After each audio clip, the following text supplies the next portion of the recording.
Amantísimo Padre, que estás en los cielos, Dios Todopoderoso, una vez más, gracias por ese derramar misericordia, Señor, en nuestra vida, por ese glorificarte, Señor, en cada uno de nosotros, que sin merecerlo, Señor, tus misericordias y tus bondades siempre están presentes en nuestra vida.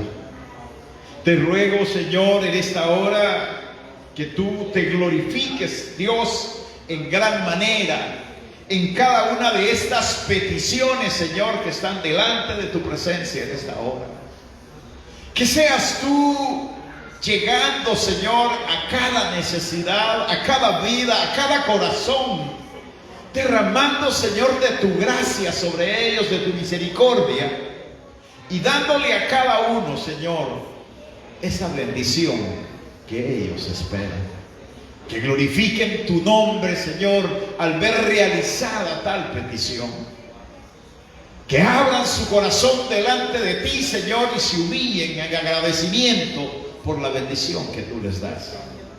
Te ruego también, Señor, en esta hora, que a través de tu palabra, Señor, también te glorifiques. Ya sea aquí en la sala o a través de las páginas sociales, tú estés llegando a cada vida, a cada corazón, a cada mente, tocando, Señor, las vidas, salvándolas, Dios, para la gloria de tu nombre, redarguyendo el pecado y añadiendo cada día, Señor, los que han de ser salvos. Quédate con nosotros en esta hora y glorifica tu nombre y bendícenos en gran manera, en el nombre de Jesús, por quien te damos gracias, bendito Dios. Amén, Señor, y amén. Gloria a Dios. Libro de los Romanos, capítulo número 8 corresponde estudiar esta noche. Y vamos a leer los primeros 15 versos, o sea, del verso 1 al verso 15. Y dice la palabra del Señor: ahora pues, ninguna condenación hay para los que están en Cristo Jesús, los que no andan conforme a la carne, sino conforme al Espíritu. Leemos este verso 1 una vez más. Ahora pues, ninguna condenación hay para los que están en Cristo Jesús, los que no andan conforme a la carne, sino conforme al Espíritu. Porque la ley del Espíritu da vida en Cristo Jesús me ha librado de la ley del pecado y de la muerte. Porque lo que era imposible para la ley, por cuanto era débil por la carne, Dios, enviando a su Hijo en semejanza de carne, de pecado, y a causa del pecado condenó el pecado en la carne, para que la justicia de la ley se cumpliese en nosotros, que no andamos conforme a la carne, sino conforme al Espíritu. Porque los que son de la carne piensan en las cosas de la carne, pero los que son del Espíritu, en las cosas del Espíritu. Porque el ocuparse de la carne es muerte, pero el ocuparse del Espíritu es vida y paz. Por cuanto los designios de la carne son enemistad contra Dios, porque no se sujetan a la ley de Dios, ni tampoco pueden. Y los que viven según la carne no pueden agradar a Dios. Mas vosotros no vivís según la carne, sino según el Espíritu, si es que el Espíritu de Dios mora en vosotros. Y si alguno no tiene el Espíritu de Cristo, no es de él. Pero si Cristo está en vosotros, el cuerpo en verdad está muerto a causa del pecado, mas el Espíritu vive a causa de la justicia. Y si el espíritu de aquel que levantó de los muertos a Jesús mora en vosotros, el que levantó de los muertos a Cristo Jesús vivificará también vuestros cuerpos mortales por su espíritu que mora en vosotros. Así que, hermanos, deudores somos, no a la carne, para que vivamos conforme a la carne. Que si vivís conforme a la carne, moriréis. Mas si por el Espíritu hacéis morir las obras de la carne, viviréis. Porque todos los que son guiados por el Espíritu de Dios, estos son hijos de Dios. Pues no habéis recibido el espíritu de esclavitud para estar otra vez en temor, sino que habéis recibido el espíritu de adopción, por lo cual clamamos, Abba, Padre. Gloria sea para siempre el Hijo de Dios. Pueden tomar sus asientos. Y hoy queremos meditar en esta porción, que ya lo vieron a través de la lectura, que nos habla acerca de las debilidades de la ley y de las grandes bendiciones que nosotros recibimos por haber sido encontrados por el Señor. Y a la luz de eso, hemos denominado el pensamiento de esa noche privilegios que nos da la vida espiritual. Privilegios que nos da la vida espiritual. Ustedes ven, ya llevamos 8 capítulos con este que vamos iniciando del libro de los Romanos. Y en los primeros 3 capítulos de esta carta hemos visto en su contenido a Dios, el Padre, en la creación. Y luego desde el capítulo 3, del verso 21 del capítulo 3 hasta el capítulo 7, vimos a Dios, el Hijo, la salvación. En este capítulo 8, es bien interesante, por cierto, se nos presenta los medios por los cuales se nos asegura la victoria. O sea, vemos a Dios, el Espíritu Santo, en la santificación. Y no sé si notas, pero en los capítulos anteriores a este, poco ha sido mencionado el Espíritu Santo. Casi no se mencionó en los primeros 7 capítulos. Pocas veces se ha mencionado el Espíritu Santo. O sea, solo hemos visto como un par de veces las referencias causales de Él. Pero ahora en este capítulo se le menciona innumerables veces. O sea, para ser más exacto, 19 veces usted encuentra el Espíritu Santo en este capítulo 8. Eso es bien interesante. Es bien interesante porque nos va a hacer referencia este capítulo 8 a que nosotros depositemos nuestra confianza en el Espíritu. No sé si ustedes se acuerdan allá en el Evangelio según San Juan, en el capítulo 14, en el capítulo 16 se hace referencia del Espíritu Santo. Y el Señor dice de esta manera: necesario es que yo me vaya para que venga sobre vosotros el otro Consolador. Sí, ¿qué quiere decir esto? Que el Señor nos estaba dando una garantía de victoria, que en el Espíritu Santo nosotros íbamos a vivir una vida espiritual a plenitud. Que nuestra salvación es garantizada a través del Espíritu. Y que recibiremos poder a través del Espíritu. Y que nuestra vida sería una vida asegurada y garantizada en el Señor. Ahora, en esta oportunidad volvemos otra vez a lo que es la ley, a la enseñanza sobre la ley. Y sabemos que la ley expone y señala el pecado, pero también divide el yo. Divide. Pero aún así, la ley es santa, la ley es buena en su propósito. Pero Pablo dice, todo aquel que viva por la ley, que la ley lo juzgue, porque la ley lo condena. La ley en verdad es benevolente, es buena.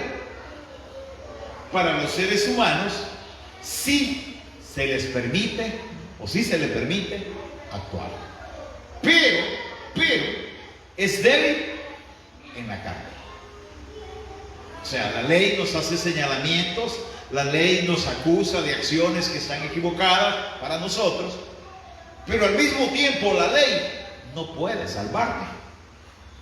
Entonces dice el verso 3, porque lo que era imposible para la ley, por cuanto era débil, por la carne, Dios, enviando a su Hijo en semejanza de carne de pecado, y a causa del pecado, condenó el pecado en la carne.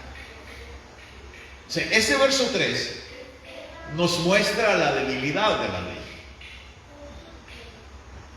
O sea, Dios sigue insistiendo, los judaicos no debieran de existir, gentilmente, que los judaicos son de Israel, allá donde se creó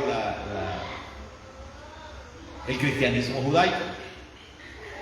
Pero nosotros los gentiles que hablemos de ley, sí estamos por los jocotes, porque nosotros no sabemos de ley.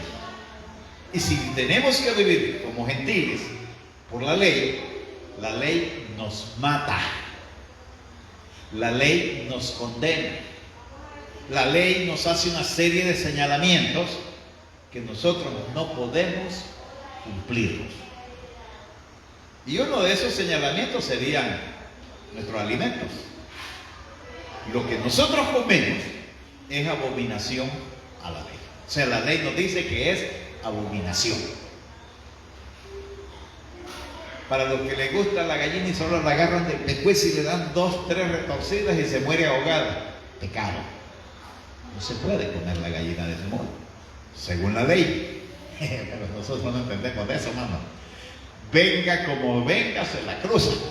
Yo no, pero ustedes sí. Pero el chanchito también es pecado según la ley. Pero en la gracia, nosotros no podemos degustar cualquier cosa, porque la gentilidad no entiende de eso. Entonces, por eso fue necesario, y el Señor lo diseñó de esa manera, de dejar un apóstol exclusivo para los judaicos, es Pedro, y un apóstol exclusivo para la gentilidad, que somos nosotros, que es el apóstol Pablo. Y no debemos de desviarnos de esa ruta que el Señor nos ha señalado. Pero a pesar de que encontramos que la ley es débil, por cierto, porque se encontraba imposibilitada para dar salvación al ser humano, dice este verso 3, que Dios envía a su Hijo unigénito para que todo aquel que en Él cree no se pierda, mas tenga la vida eterna.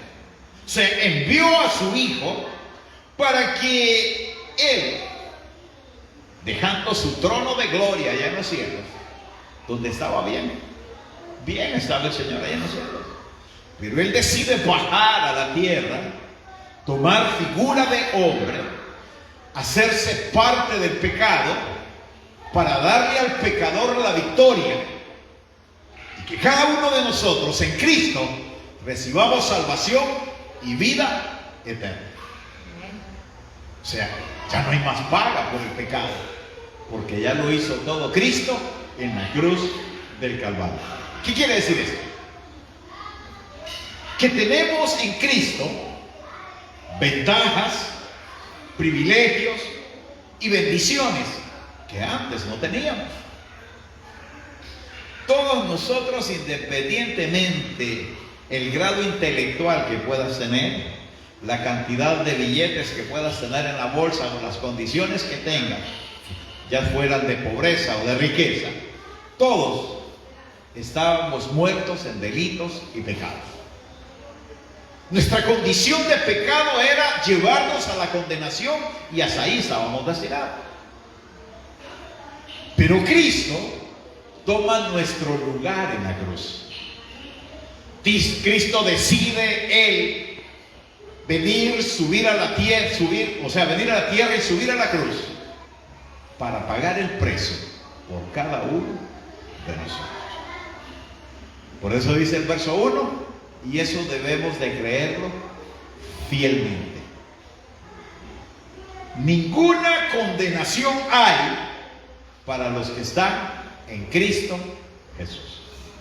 Así es que eso que andan diciendo todavía, a saber si seré salvo, arrepiéntase.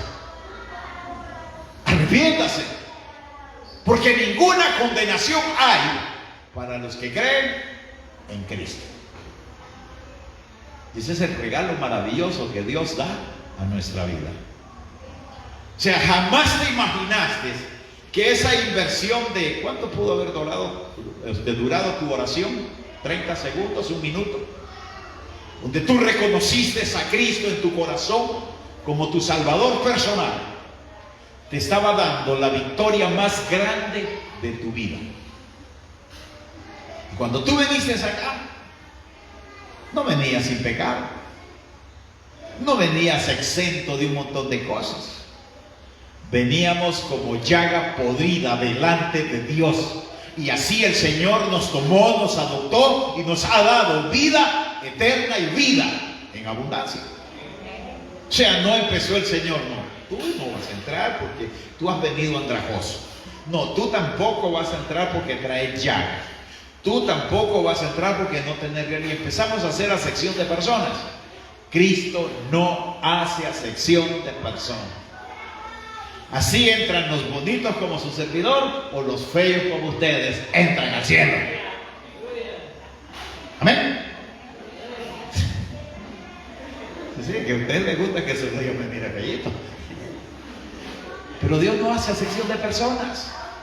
Dios derrama su misericordia sobre justos e injustos. Y Dios te tendió la mano para que tú te agarraras de Él y recibieras de Él misericordia y gracia. Les dice el verso 1 una vez más: ninguna condenación hay para los que están en Cristo Jesús. Fíjense que nada menos hoy platicaba con una hermana que llora y llora y llora porque su principal peligro y su principal causal es que tiene miedo no irse con el Señor. Tiene años de ser cristiana, pero todavía duda de que Dios pueda darle la victoria. No duda de la capacidad de Dios, duda de la capacidad de ella. Y mire, esto es curioso, porque eso lo que muestra es una mala enseñanza doctrinal. Que si el Señor te está diciendo acá que ninguna condenación hay para los que están en Cristo Jesús, es que no hay condenación para aquellos que hemos abierto el corazón delante de Cristo. No lo hay. Porque Él para eso subió a la cruz del Calvario. Si el Señor hubiese subido a la cruz pensando en nuestros méritos, ninguno de nosotros se salva. Porque todos somos una bola de maleante. Si no pecamos hoy, pecamos mañana. O pecamos cualquier día, pero nos salimos de la tangente. Si el Señor ya sabía perfectamente nuestras debilidades, y por eso nos recalca en esa hora que nosotros debemos de tener confianza en Él, seguridad en Él y creer en Él, fe en Él, porque ninguna condenación hay para los que hemos creído en el Señor. Y aquí está hablando a los que hemos sido justificados en su sangre preciosa, es decir, libres de toda culpa. O sea, Cristo ya pagó por todos nuestros pecados. sean pasados, sean presentes, sean futuros. Él ya pagó el precio. Pero aquí viene algo interesante y que nosotros debemos también tomar en cuenta. El hecho de que nosotros hayamos sido liberados de culpa, el hecho de que nosotros hayamos sido perdonados de una vez y para siempre, no quiere decir que nosotros vamos a hacer lo que se nos pega la regalada gana, como hoy está sucediendo hoy día en las iglesias. No, como ya Cristo me salvó, entonces venga el pecado como bien. No es así, Señor. Que aquí mismo, y ya lo vamos a tocar, dice la palabra que aquel que comete pecado es enemigo de Dios. ¿Qué quiere decir eso? Que debemos de cuidarnos, debemos de vivir en santidad, debemos de luchar contra la carne, debemos de vencer la carne. Pero todos aquellos que hemos abierto el corazón delante de Cristo, Cristo derramó misericordia, nos mostró la luz, la esperanza, y nos perdonó y nos dio salvación y vida eterna. Hay varios ejemplos en la Biblia, por no decir que muchos, pero le voy a mencionar dos. Evangelio según San Juan, capítulo 8. Habla de aquella mujer adúltera que fue encontrada en el acto mismo del adulterio. Vea esto. La hallaron en pecado, montón de testigos. Y no eran vasallos, porque la vieron. La habían condenado los sacerdotes, la habían condenado los fariseos, la había condenado el pueblo, la había condenado la sociedad.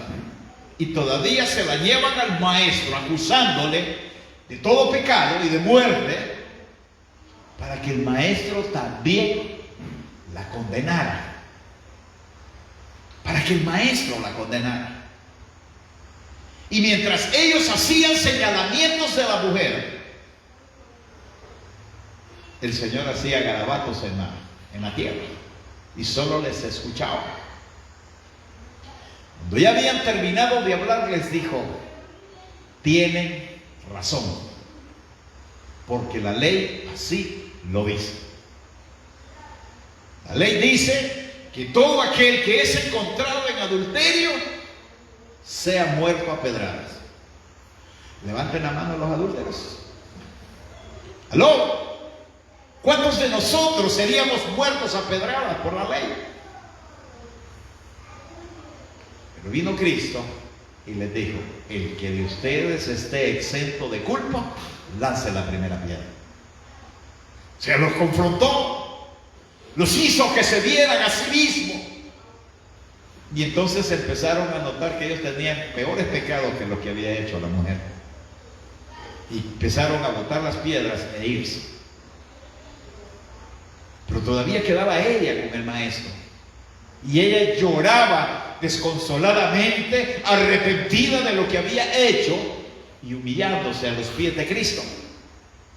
Y le dice el Señor: ¿dónde están los que te condenaban? No están, Señor. Se fueron.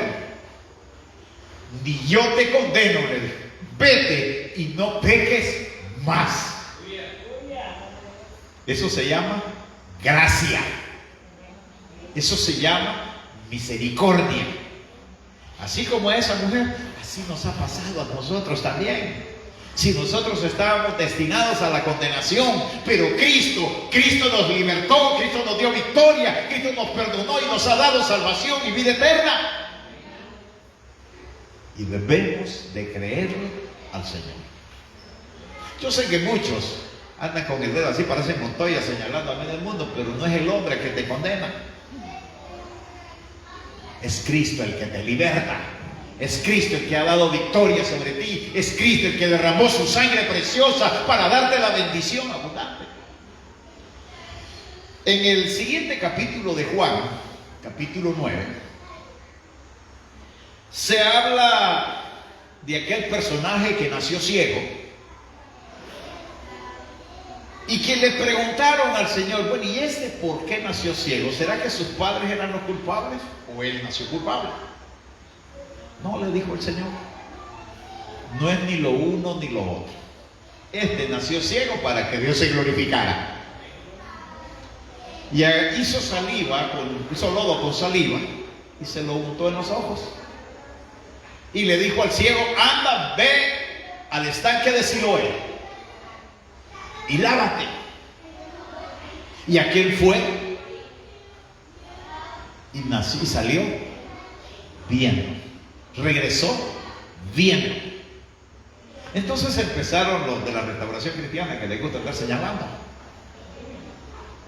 y empezaron, no, es que vos no podés haber sido ciego, es que vos estabas en pecado, tus padres estaban en pecado, además ese hombre, nosotros sabemos que también es pecador. Y él les dijo, si es pecador, no lo sé. Lo único que yo sé es que yo era ciego y ahora veo, gloria a Dios a eso. ¿Cuántos de nosotros hemos recibido misericordia de parte del Señor? Muchos. Yo he recibido misericordia un montón de veces. Me ha vuelto a la vida. Y ustedes también. De una o de otra forma el Señor les ha ido bendiciendo y bendiciendo y bendiciendo. Y aún así dudamos del Señor. Nos ha cubierto, nos ha protegido, nos ha guardado, nos ha bendecido. Solo el hecho de habernos dado la vida eterna es motivo para que nosotros estemos agradecidos por siempre. Pero mire, esto es curioso. Vienen estos y le recalcan otra vez al ciego, que ahora miraba, ya no era ciego, ahora miraba más que ellos. Y le dicen, los hipócritas, le dicen, nosotros sabemos que este es pecador. Y nosotros no lo conocemos. Miren qué curioso. Los que deberían de haberlo conocido, los que deberían de haber andado con él, sirviéndole en todo momento, porque eran los administradores de los tesoros de Dios, no lo conocían.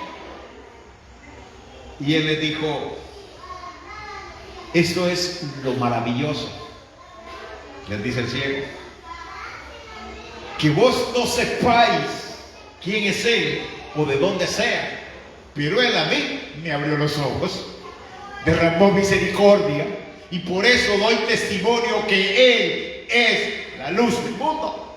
Él es el que dice que es, porque su poder ha sido derramado en mi vida y lo dejó con la boca abierta. Muchos de nosotros estamos recibiendo muchas bendiciones, pero poco a poco hemos ido torciendo el camino y torciendo el camino, porque comenzamos a ver a los demás, empezamos a ver hacia afuera y se nos olvidó que el único lugar donde nosotros debemos de ver, hacia arriba, el punto blanco que es Cristo, nuestra victoria, nuestra salvación, nuestra vida eterna está en Cristo. Para que podamos entender esto, veámoslo a la luz de los detalles. Dice del verso 2 al 4, porque la ley del Espíritu de vida en Cristo Jesús me ha librado de la ley del pecado, dice Pablo, y de la muerte.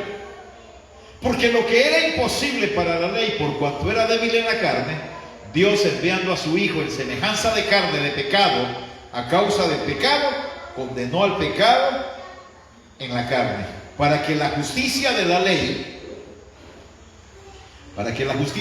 se cumpliese en nosotros, que no andamos conforme a la carne, sino conforme al Espíritu. O sea, esto nos muestra la mayor bendición de nuestra vida. Nosotros sabemos que nuestra existencia estaba destinada hacia una condenación eterna. Desde la creación el hombre vino y decidió darle la espalda a Dios. Desde la antigüedad el hombre ha venido de fracaso en fracaso y de derrota en derrota por tomar sus propias decisiones sin consultar a Dios, sin tomar en cuenta a Dios en su vida. Por ende, va de pecado en pecado y de derrota en derrota. Y todos estábamos destinados hacia esa condenación eterna. Y la ley nos recalcaba día a día esa condenación, porque la paga del pecado es la muerte. Y ese es un verso que se recalca y se recalca y se recalca, porque el producto del pecado es la muerte. Yo sé, y usted lo sabe, que el pecado es sabroso. No hay uno que me va a decir, no, es que el pecado es horrible. Mentira. Todo pecado es sabroso, por eso es que nos jala al pecado. O sea, el pecado viene y nos jala y nos hace luchar contra la adversidad, contra lo contrario al pecado. Porque el bien nos está jalando para ser hombres de bien, pero el pecado nos jala para incrustarnos en el lodo y terminarnos de hundir. Y Satanás, y que el Señor lo reprenda, sabe perfectamente lo que ha hecho. Entonces nos da dulces a nosotros, veámoslo de esa manera, para que nosotros nos empalaguemos en el pecado. Nos da cosas sabrosas, ricas, para que nosotros nos empalaguemos en el pecado. Pero usted ya sabe que el producto de todo eso sabroso es la muerte. La paga del pecado es la muerte. Alma que pecare, dice la Biblia, eso morirá. Y es el señalamiento de la ley. Viene Cristo y toma nuestro lugar en la cruz. Porque la ley del Espíritu de vida en Cristo es la que nos libra de la ley del pecado. Eso es lo que dice el verso 2. Nos libra. No nos puso a nosotros, bueno, como tú tienes más pecados que a este lo salvo y a ti te condeno. No dijo semejante cosa. Ni tampoco dijo, bueno, dijo, como tú traíste diezmo y este no diezma, entonces este entra y tú no entras. Tampoco dijo eso. O tú que vienes a la iglesia, este se salva y aquel que no viene a la iglesia se condena. Tampoco dijo eso. Sino que aquel a quien Cristo derramó misericordia y derramó de su gracia, Él lo adopta como hijo suyo, nos da la victoria y paga nuestras culpas en la cruz del Calvario. Ahí pagó el Señor por cada uno de nosotros. Feos, bonitos, gordos, flacos, blancos, negros, lo que sea. El Señor pagó por cada uno de nosotros. Y somos libres en la sangre del Cordero. Ahora, pregunto, ¿no es un privilegio demasiado grande para nosotros? Que sin ser merecedores de semejante dádiva, el Señor decide darnos la victoria.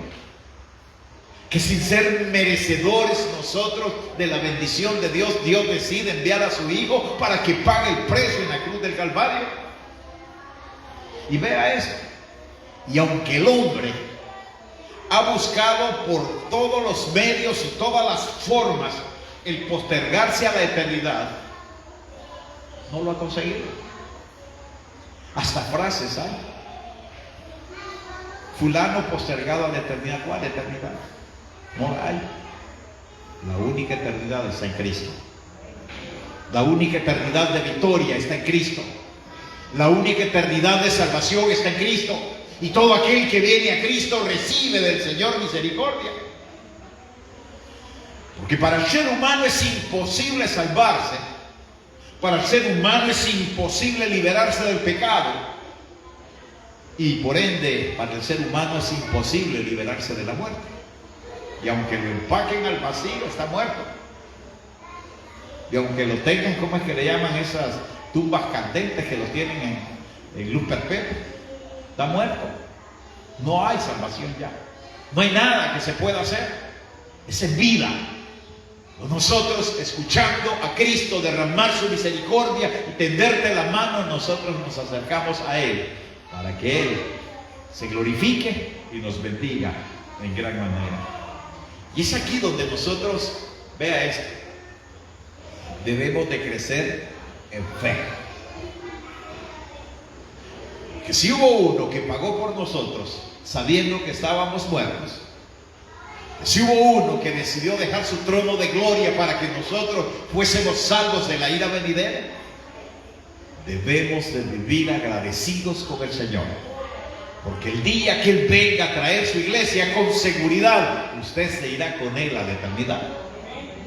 Eso es maravilloso, promesa de Él, que todos aquellos que hemos recibido a Cristo, no hay ninguna condenación para nosotros, porque Cristo absorbió todos los pecados suyos y míos en la cruz del Calvario.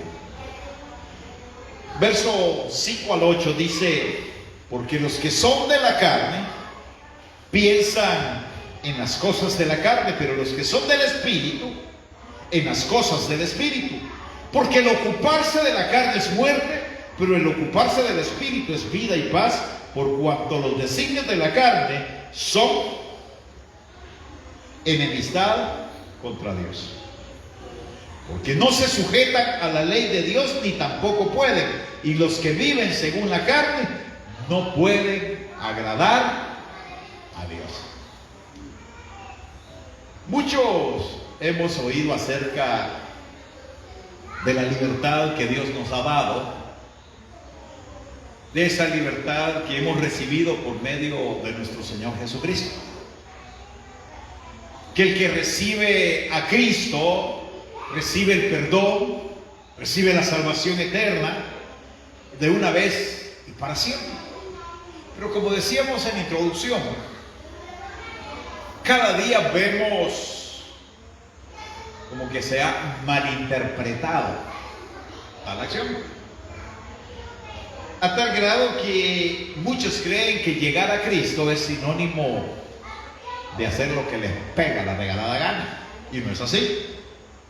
Muchos creen que llegar a Cristo es tener oportunidad de seguir en el pecado, y como ya Cristo me salvó, entonces puedo ir donde quiera. Momento, eso no es cierto, y a eso se refiere esos versos del 5 al 8.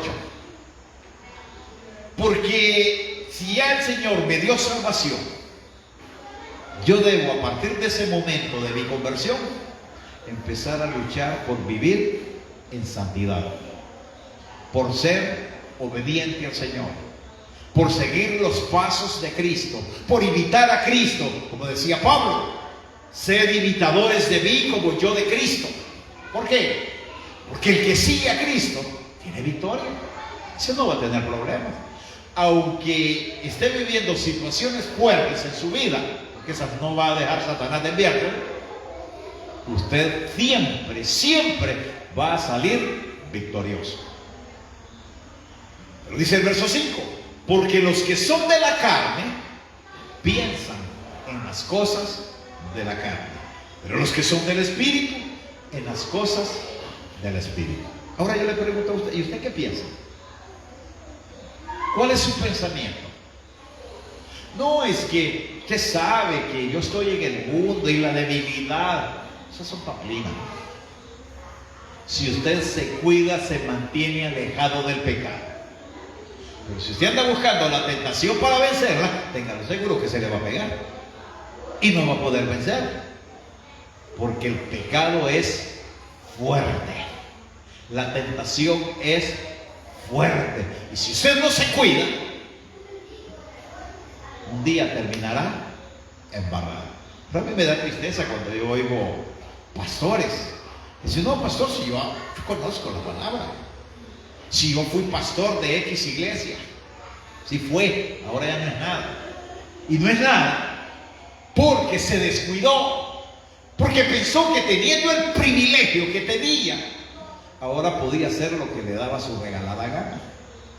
Entre más privilegios o entre más altos sean nuestros privilegios, mayor debemos de cuidarnos nosotros. Dice Pablo, le dice a Timoteo, ten cuidado de ti mismo. Le dice Pablo a Timoteo. ¿Por qué creen ustedes que Pablo le dijo eso a Timoteo? ¿Será que le quería meter gol? Ten cuidado de ti mismo. Cuando yo le digo a algunos de ustedes les he dicho, cuídese hermanito, que Dios tenga misericordia de su vida y que Dios lo bendiga. Se molestan. Es que usted cree que yo estoy en pecado. No sé, que no lo estoy diciendo porque está en pecado. Se lo estoy diciendo porque esa es una labor de todos nosotros, el cuidarnos siempre. Siempre. Y Pablo se lo dice a Timoteo, ten cuidado de ti mismo.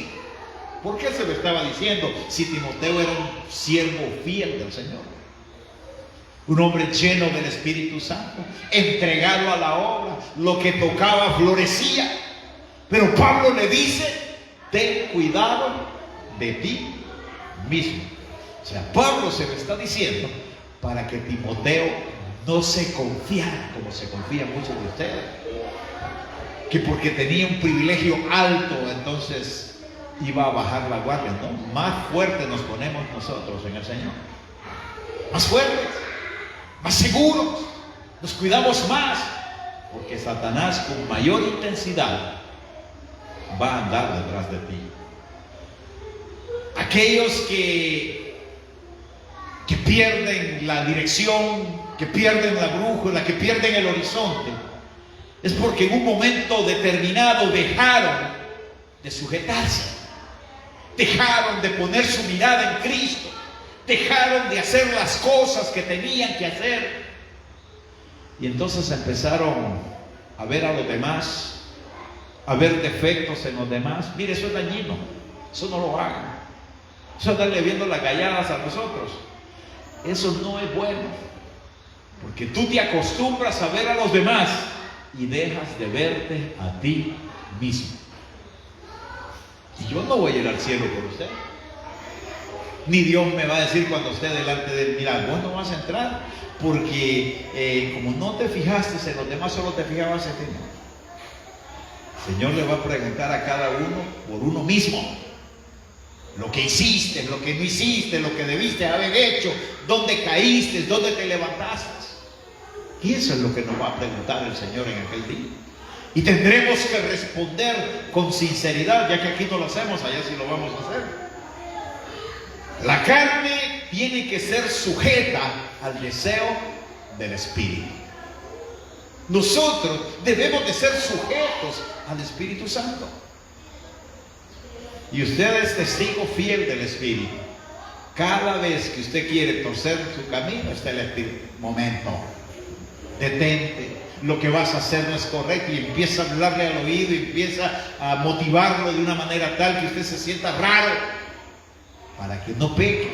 Y aún así somos atrevidos y hemos caído en el pecado. Versos 9 al 11 dice, mas vosotros no vivís según la carne, sino según el Espíritu, si es que el Espíritu de Dios mora en vosotros. Y si alguno no tiene el Espíritu de Cristo, no es de él. Pero si Cristo está en vosotros, el cuerpo en verdad está muerto a causa del pecado, mas el Espíritu vive a causa de la justicia. Y si el Espíritu de aquel que levantó de los muertos a Jesús mora en vosotros, el que levantó a los muertos a Cristo, Jesús vivificará también vuestros cuerpos mortales por su Espíritu que mora en vosotros. O sea, este es ¿cómo diría?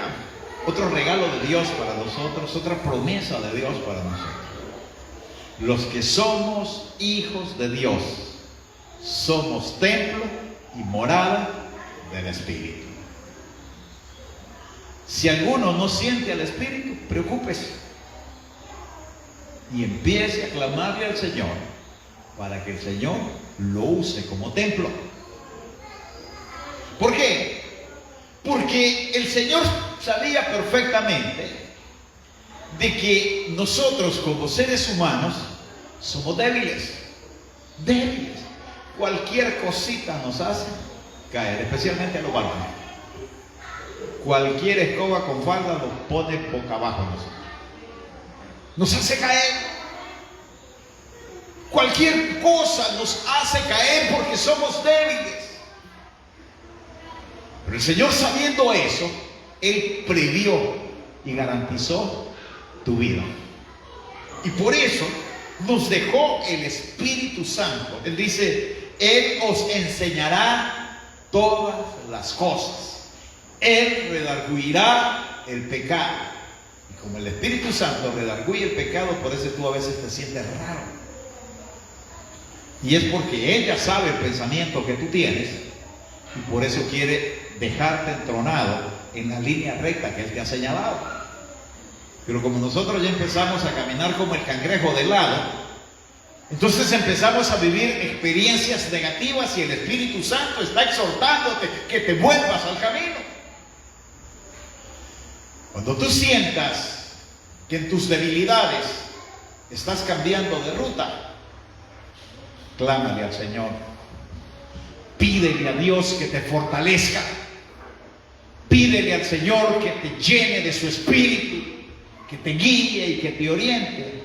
Y sobre todo, ser obediente a la voz del Espíritu. Porque los que son hijos de Dios son guiados por el Espíritu. Y los que no son hijos de Dios son rebeldes. Son como aquellos terneros que los meten al establo, pero como son nuevos, ellos dan coces. Y por más que los quieren enderezar, ellos están aventando patadas por todos lados. Así somos muchos de nosotros. ¿Y saben por qué? Porque no somos del Espíritu. Porque no hemos recibido el Espíritu de adopción, como dice, y entonces clamamos: Abba, Padre. Busquemos a Dios. Depositémonos en Él. Confiemos en Él, porque Él nos ha dado victoria y victoria abundante. Gloria sea para siempre al Hijo de Dios. Nos ponemos de pie. Y así de pie